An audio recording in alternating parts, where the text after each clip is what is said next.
Hoje trabalharemos com a teoria de probabilidades. Probabilidades e distribuições de probabilidades. Na tomada de decisão, quando trabalhamos com dados, quando trabalhamos com estatística e queremos tirar informações da amostra para a população, essas informações estão repletas de incerteza. Ocorre, no entanto, que utilizaremos métodos científicos para medir essa incerteza. Se trabalhamos com um grupo bastante grande de pessoas e desejamos verificar qual é a média da idade da população com base em uma pequena amostra. Por exemplo, a idade média da amostra é 25 anos. Nós diremos que a idade média da população é 25 anos, mais ou menos um certo desvio. Então, a idade média da população pode ser 25 anos, mais ou menos 2 anos. Diremos que a idade média da população está entre 23 e 27 anos. E nós faremos essa afirmação com um certo grau de confiança, 95%, por exemplo. Ou seja, a amostra tem idade média 25 anos, medida. A idade média da população estará entre 23 e 27 anos, com um nível de confiança de 95%. Esse nível de confiança é uma medida de probabilidade, uma medida aproximada de probabilidade. Então, 95% de confiança significa que o erro estatístico é de 5%. O erro estatístico é o complemento do nível de confiança. Bom, se nós estamos medindo esse erro como um nível de confiança, como uma probabilidade, nós precisamos conhecer um pouco como se calcula esta probabilidade. Então, se eu quero medir distância, eu uso um metro, uma medida linear. A teoria de probabilidades está no contexto da teoria de medidas. Como eu meço incerteza? Existem várias propostas de se medir incerteza. A proposta clássica é através da probabilidade. A teoria de probabilidades, ela é muito recente enquanto uma teoria matemática.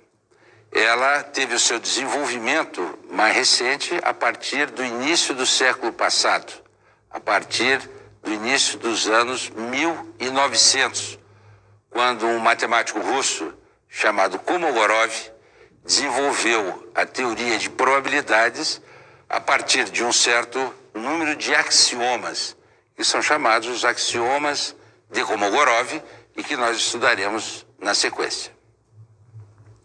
Mas a teoria de probabilidades, ela por si só, ela serve também para resolver determinados problemas, não só como auxiliar da inferência estatística, mas como método de medida de incerteza, método de medida de chance. Vamos ver um exemplo de aplicação direta da teoria de probabilidades para a solução de um problema real. Durante o julgamento de um acidente de trânsito entre um ônibus e um veículo de passeio que sofreu danos materiais, o motorista do ônibus alegou que a culpa havia sido do condutor do outro carro, que havia ultrapassado o sinal vermelho. Para confirmar o que dizia, o motorista do ônibus apresentou 5 testemunhas, que estariam no coletivo e teriam presenciado o acidente. O advogado resolveu verificar aonde moravam aquelas pessoas e observou que todas as pessoas, as 5 testemunhas, moravam no mesmo quarteirão que o motorista. Ele desejou, então, determinar qual a probabilidade de 5 pessoas que moram no mesmo quarteirão estarem no ônibus no mesmo momento. Vejam, esse problema ele equivale a temos uma caixa com bolas brancas e azuis, uma grande quantidade de bolas brancas, o menor número de bolas azuis. As bolas brancas representam todos os moradores do bairro, as bolas azuis, os moradores daquele quarteirão. Nós vamos tirar desse conjunto de bolas uma amostra e vamos verificar quantas das bolas são azuis e quantas das bolas são brancas. A quantidade de bolas que nós vamos tirar, ela equivale à lotação do ônibus. E as bolas azuis equivalem às pessoas que estavam no ônibus e que moravam no mesmo quarteirão. Vejam, a probabilidade, ela é uma forma de determinarmos graus de incerteza.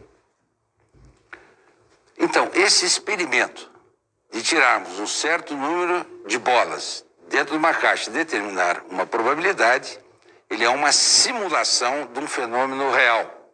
Ele é uma aproximação do que aconteceu na realidade. A probabilidade, a estatística, se serve muito dessas simplificações.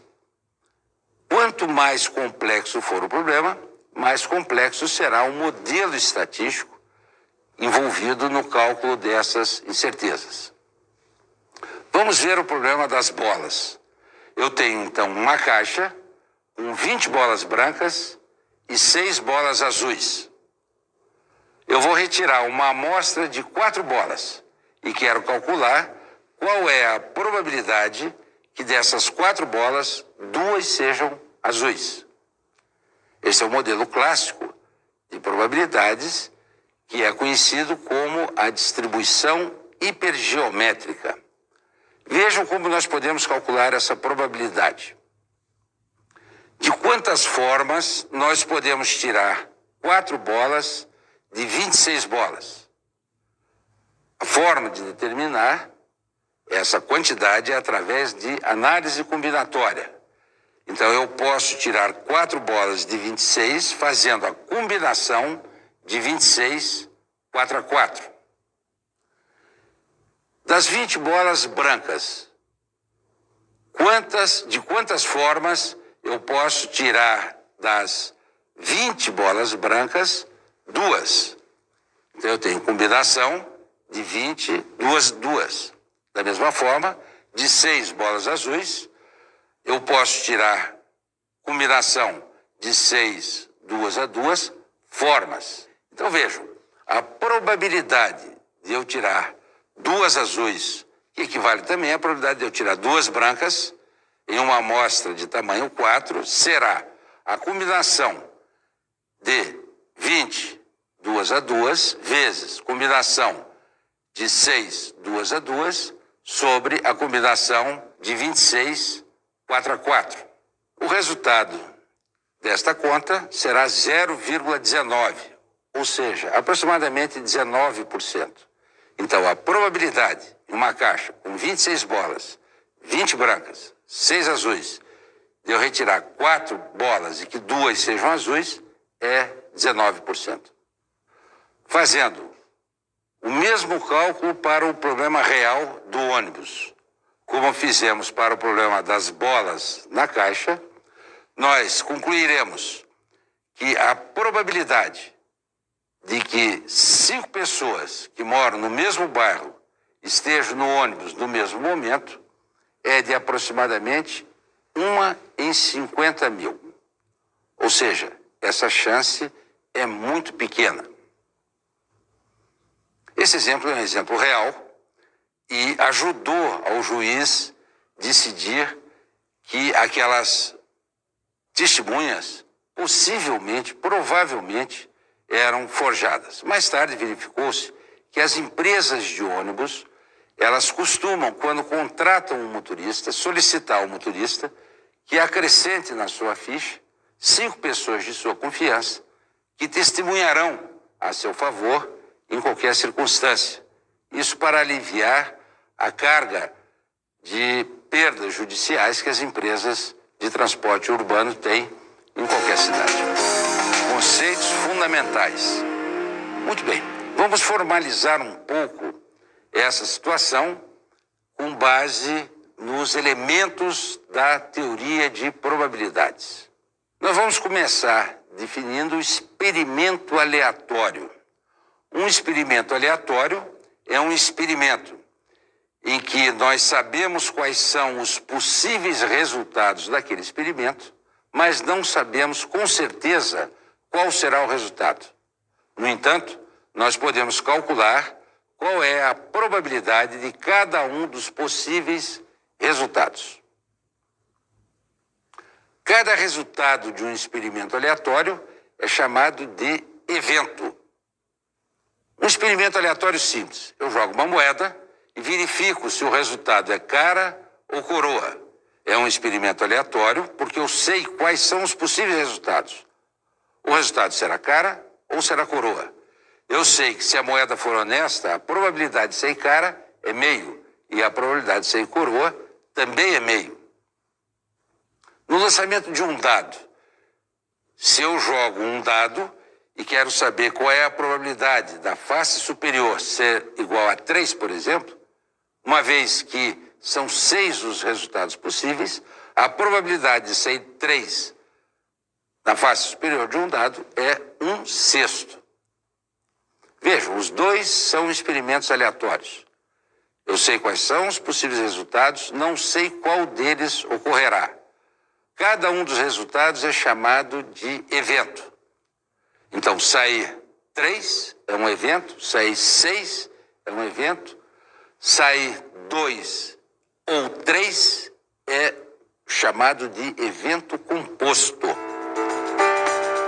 Um evento é um subconjunto de todos os resultados possíveis. No lance de um dado, os resultados possíveis são 1, 2, 3, 4, 5 ou 6. Um evento simples é, por exemplo, sair 3. Um evento composto é, por exemplo, sair um número par. O conjunto de todos os resultados possíveis é chamado de espaço amostral. Então, o espaço amostral é o equivalente na teoria de conjuntos ao conjunto universo. Todos os resultados possíveis. Um evento simples é cada um dos resultados possíveis. Então, um evento simples, ele é um subconjunto singular do conjunto universo. O evento composto, ele é um subconjunto não singular do espaço amostral. O que é um evento certo? Um evento certo é aquele que ocorrerá com probabilidade 1. Ou seja, tem 100% de chance de ocorrer. Se eu perguntar qual é a probabilidade em um lançamento de um dado que o número que encontraremos na face superior seja menor do que 7. 100% naturalmente. Então, um evento certo é aquele em que a probabilidade é igual a 1 e ele com certeza ocorrerá. O evento complementar é aquele que, como o nome diz, complementa um outro evento. Por exemplo, se eu quero saber qual é a probabilidade de sair um número par no lance de um dado, a probabilidade de sair um número par é se o resultado for 2, 4 ou 6. Então, esse evento composto sair um número par tem como complementar o evento composto sair um número ímpar. Então, a probabilidade de sair um número par será 3 sobre 6, 3 possíveis resultados sobre 6, e o evento sair um número ímpar também terá probabilidade meio. 1, 3 e 5 são os 3 possíveis resultados, 3 sobre 6 é meio. Isso quer dizer que 2 eventos complementares, a soma de suas probabilidades é sempre igual a 1. Vamos formalizar um pouco essa noção de probabilidades. Se eu tenho um conjunto que tem 3 elementos, eu digo que o cardinal desse conjunto é igual a 3. No lance dos dados, ou no lance de um dado, o evento sair o número par tem cardinal 3, porque são 3 os possíveis resultados, 2, 4 e 6. Bom, eu vou definir esse evento como A maiúsculo, que é a forma de se apresentar um conjunto ou um subconjunto, e vou dizer que a probabilidade de A será o cardinal de A sobre o cardinal de S. S será o espaço amostral, ou seja, o número de elementos do conjunto universo. Probabilidade de A igual cardinal de A sobre cardinal de S. Essa é a definição de probabilidade mais usual, é uma medida objetiva.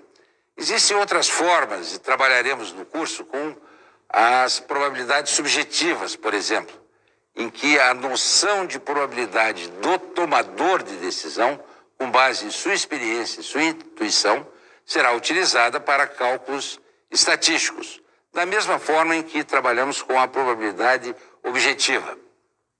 Mas é importante que construamos esse corpo teórico de probabilidades a partir dessa definição simples de probabilidade como uma medida objetiva de incerteza. Essa noção de probabilidade como uma medida objetiva é importante que ela seja bem compreendida. Probabilidade é diferente, então, de chance e é diferente de verossimilhança.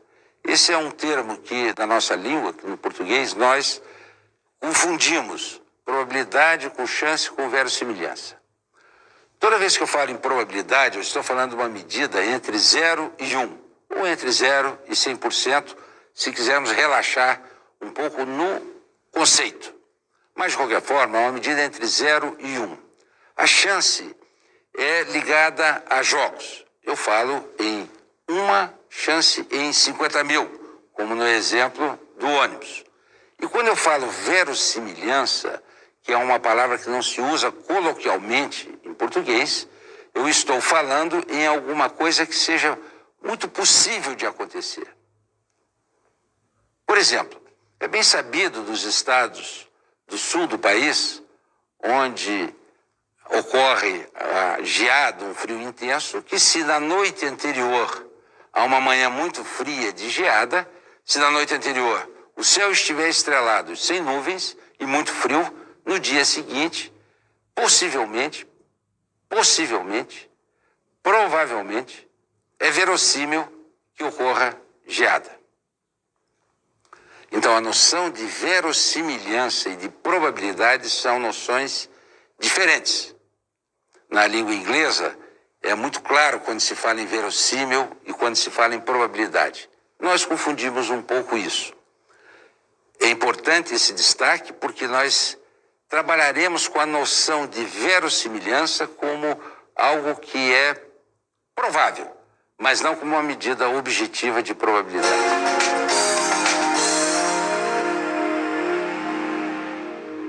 O corpo da teoria de probabilidades foi construído a partir do início do século XX, 1905, 1906, por um russo chamado Kolmogorov, que estabeleceu 3 axiomas de probabilidades, que a partir desses axiomas, toda a teoria pode ser construída.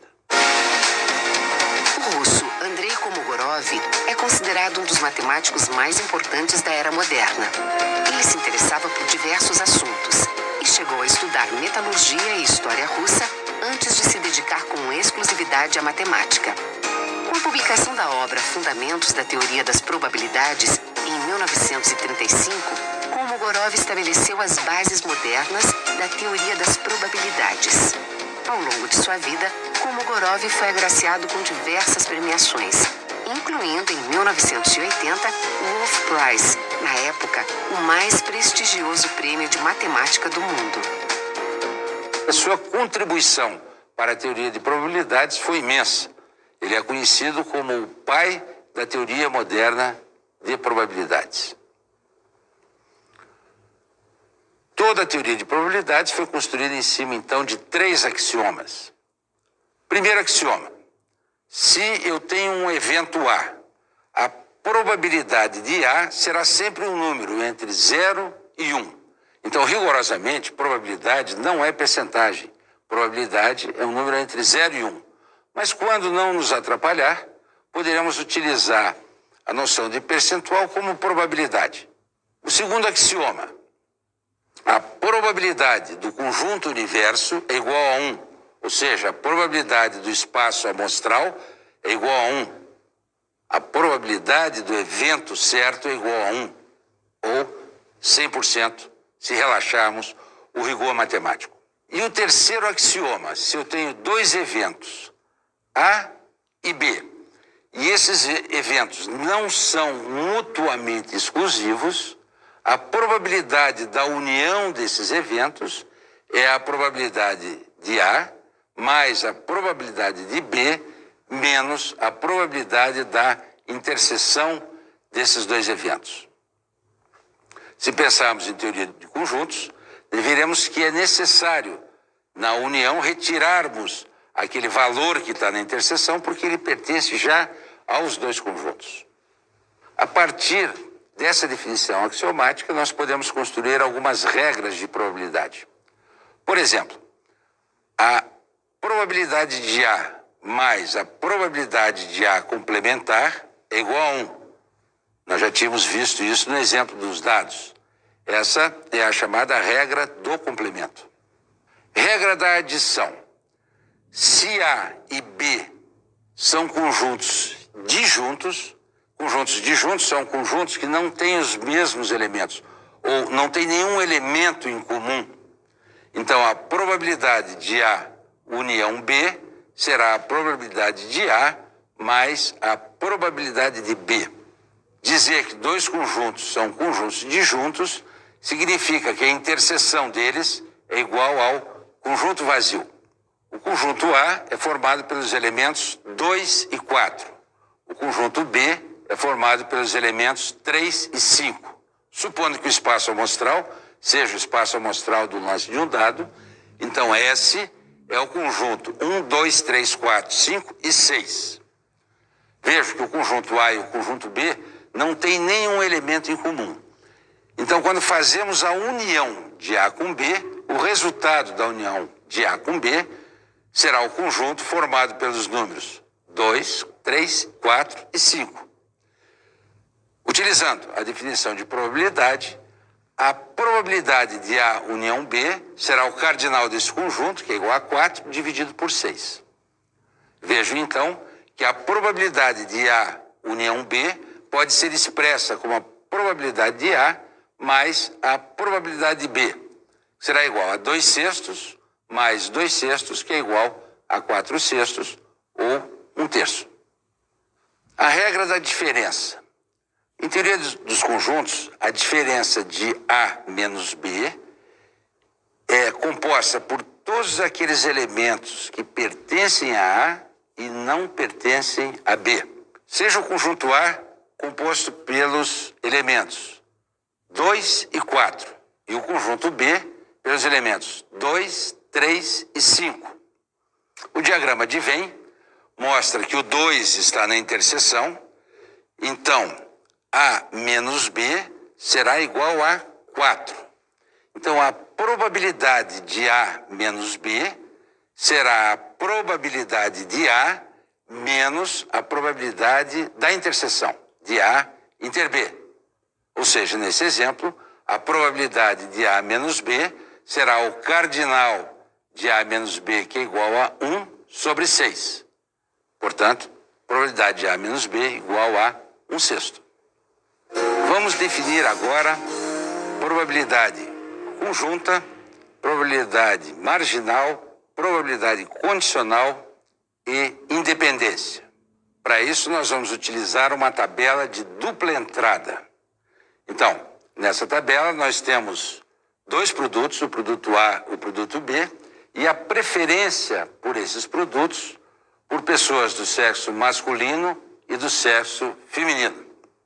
Então, de 300 pessoas que preferem o produto A, 200 são do sexo masculino, 100 do sexo feminino. Das 700 pessoas que preferem o produto B, 300 são do sexo masculino e 400 do sexo feminino. Definimos assim o presente quadro de probabilidades. A probabilidade de preferir o produto A e ser do sexo masculino é 0,10, 100 sobre 1000. E assim por diante. Essas probabilidades que estão dentro da tabela são chamadas de probabilidades conjuntas. As probabilidades marginais, elas são definidas nos cantos da tabela, tanto na vertical quanto na horizontal. Então, a probabilidade de sortearmos uma pessoa que prefere o produto A será 300 sobre 1000, que é 0,3. A probabilidade de sortearmos uma pessoa e ela ser do sexo masculino, isso é PDH, será 200 mais 300, 500 sobre 1000, 0,5. Assim, PDH é 0,5, a probabilidade de ser homem, 0,5, e PDA, a probabilidade de preferir o produto A, é 0,3. Nós podemos agora definir a probabilidade condicional, ou seja, qual é a probabilidade de uma pessoa ser do sexo masculino, dado que o produto preferido é o produto A. Eu quero calcular, então, a probabilidade de H dado A. Essa é a forma de se denotar essa probabilidade condicional. Então, a probabilidade de H dado A será a probabilidade da interseção de A com H sobre a probabilidade de A. Repetindo, a probabilidade de H dado A é P de A inter H sobre P de A. P de A inter H é a probabilidade conjunta de ser homem e preferir o produto A, igual a 200. E a probabilidade de A é igual a 300. Portanto, a probabilidade de H dado A será igual a 200 sobre 300, ou 2/3. Vamos definir agora independência. Vamos trabalhar um pouco intuitivamente. Qual é a probabilidade do segundo filho de um casal ser do sexo masculino, dado que o primeiro filho foi do sexo feminino? O sexo do segundo filho independe do sexo do primeiro filho. São eventos independentes. Portanto, a probabilidade condicional do segundo filho ser do sexo feminino, dado que o primeiro filho foi do sexo masculino, é igual à probabilidade do segundo filho ser do sexo feminino. De uma forma mais simples, se a probabilidade de ser do sexo masculino ou feminino é igual a meio, a probabilidade do segundo filho ser do sexo masculino ou feminino é igual a meio, independente do que foi o sexo do primeiro filho. Matematicamente, nós podemos definir independência da seguinte forma. Dois eventos são independentes se a ocorrência de um deles não afeta a probabilidade de ocorrência do outro. Dois eventos A e B são independentes se probabilidade de B com A é igual à probabilidade de B, ou probabilidade de A com B é igual à probabilidade de A. Vamos trabalhar com dois eventos, C e D. Se a probabilidade de C dado D for igual à probabilidade de C, significa que os eventos são independentes. Ou de outra forma, se os eventos são independentes, a probabilidade de C dado D é igual à probabilidade de C. Vamos ver nesse contexto a regra da multiplicação. Por definição, a probabilidade de C dado D é igual à probabilidade de C inter D sobre a probabilidade de D. Essa é a definição que nós vimos de probabilidade condicional.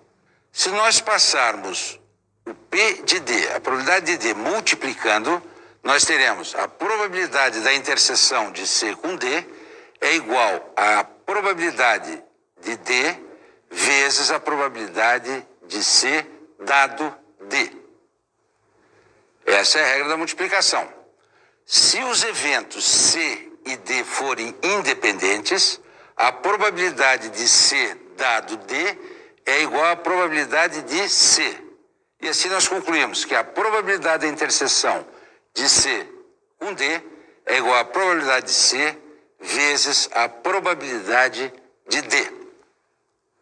Reforçando, se dois eventos C e D são independentes, a sua interseção tem como probabilidade o produto de cada uma das probabilidades dos eventos. Probabilidade de C inter D é igual, então, a P de C vezes P de D. Vejamos um exemplo. Esse quadro representa um quadro de probabilidade conjunta, e aí nós temos a probabilidade do produto A é 0,2. A probabilidade de ser homem é 0,4. Veja que se eu multiplicar 0,2 por 0,4, o resultado será 0,08, que é a probabilidade conjunta de ser homem e preferir o conjunto A. Podemos verificar, então, que a probabilidade condicional de A dado H, ou por outro lado, de H dado A, vai ser igual à probabilidade de A vezes a probabilidade de H. E isso vale para as demais determinações das probabilidades condicionais. Esse exemplo, diferentemente do anterior, ele foi construído para que essas probabilidades fossem calculadas para eventos independentes. E para concluir essa primeira apresentação, essa primeira abordagem de probabilidades, nós temos o Teorema de Bayes. O Teorema de Bayes trabalha com a probabilidade condicional. Vejam, eu tenho um quadro com dois eventos, A1 e A2, e um evento intermediário, B. No diagrama de Bayes, o que nós desejamos é calcular a probabilidade de A1 dado que ocorreu B. Veja, o que nós estamos fazendo é uma diminuição do espaço amostral.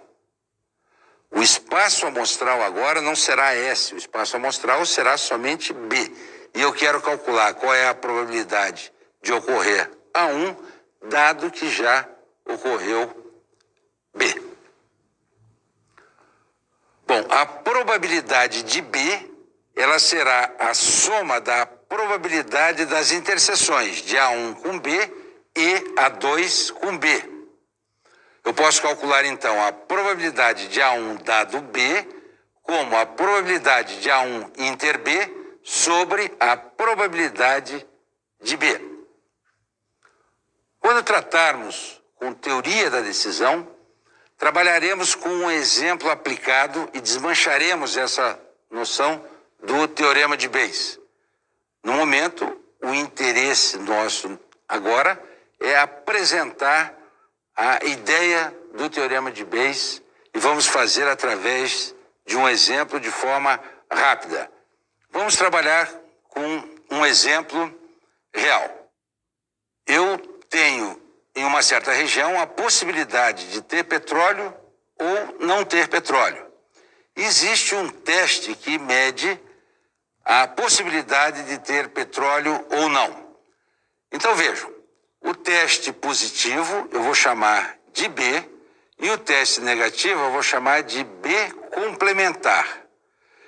Então eu sei na região, por experiência anterior, se tiver petróleo, ou seja, se eu tenho o evento A1, a probabilidade do teste dar positivo é igual a 0,63. Se eu não tenho petróleo e a probabilidade do teste ser positivo é 0,06. Essas probabilidades estão na tabela superior acima, na terceira coluna, e são as probabilidades conjuntas. 0,63 e 0,6. Eu sei de experiência anterior que a probabilidade de ter petróleo naquela região ou regiões com características semelhantes à que eu estou pesquisando é 0,7 e a probabilidade de não ter petróleo é 0,3. Dessa forma, eu posso, através da probabilidade a priori, da probabilidade condicional, determinar a probabilidade conjunta e dela calcular a probabilidade a posteriori. De uma forma mais sintética, se eu sei que regiões como aquela que eu estou pesquisando tem uma probabilidade conhecida a priori de 70% de ter petróleo e o teste que eu fiz, ele tem como probabilidade de ter petróleo, uma vez que o teste for positivo, 0,63, a minha probabilidade de ter petróleo realmente naquela região é 0,91. Esse exemplo ilustra a utilização do teorema de Bayes. Com isso, vocês receberam informação sobre o principal da teoria de probabilidades. É necessário um estudo mais aprofundado, em detalhes, de cada um desses conceitos através da realização dos exercícios propostos.